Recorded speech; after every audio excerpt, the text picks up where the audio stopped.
आप सभी को मेरा सादर प्रणाम। जय श्री कृष्ण। कल हमने गीता के प्रथम अध्याय के 5 श्लोकों का पाठन किया था और उनका हिंदी अनुवाद किया था। आज हम गीता के 6ठे श्लोक से शुरू करेंगे। आज के पाठ को शुरू करने से पहले एक काम करते हैं।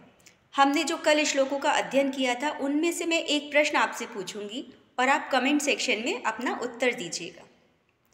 क्या आपको याद है कि कल हमने क्या पढ़ा था? संजय को दिव्य दृष्टि किसने प्रदान की थी? आप सभी अपने उत्तर को कमेंट सेक्शन में मुझे बताएं। इस तरह हम हर अध्याय में 1 या 2 प्रश्न पूछते चलेंगे, जिससे हमारे पिछले पाठ की पुनरावृत्ति होती रहे। तो चलिए अब 6ठे श्लोक से शुरू करते हैं। गीता प्रथम अध्याय 6ठा श्लोक। युधामन्युश्च विक्रांत उत्तमौजाश्च वीर्यवान सौभद्रो द्रौपदेयश्च सर्व एव महारथा।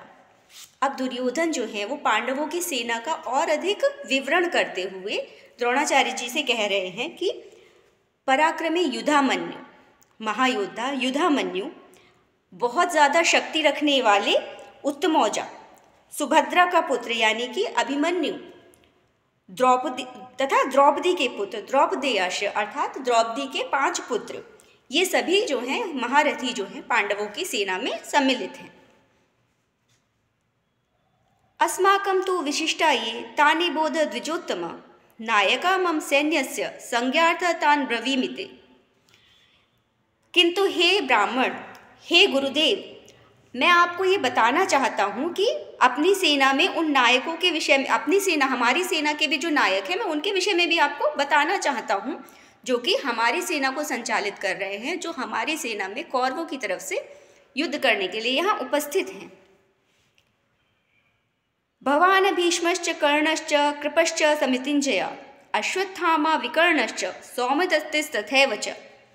दुर्योधन कह रहा है कि मेरी सेना में स्वयं आप यानी कि गुरु द्रोणाचार्य, भीष्म, कर्ण, कृपाचार्य, अश्वत्थामा, विकर्ण, सोमदत्त और भूरिश्रवा आदि मौजूद हैं, जो कि विजय दिलाने में सक्षम हैं और ये हमेशा विजयी रहे हैं, ये कभी भी किसी युद्ध में हारे नहीं हैं। अन्ये च बहवः शूरा मदर्थे त्यक्त जीवता नाना सहस्र प्रहरणा सर्वे युद्ध विशारदा।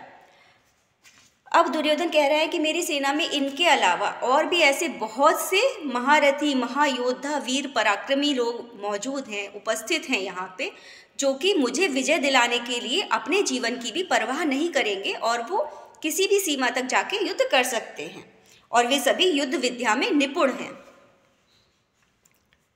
अपर्याप्तं तदस्माकं बलं भीष्माभिरक्षितं पर्याप्तं त्विदमेतेषां बलं भीमाभिरक्षितम्।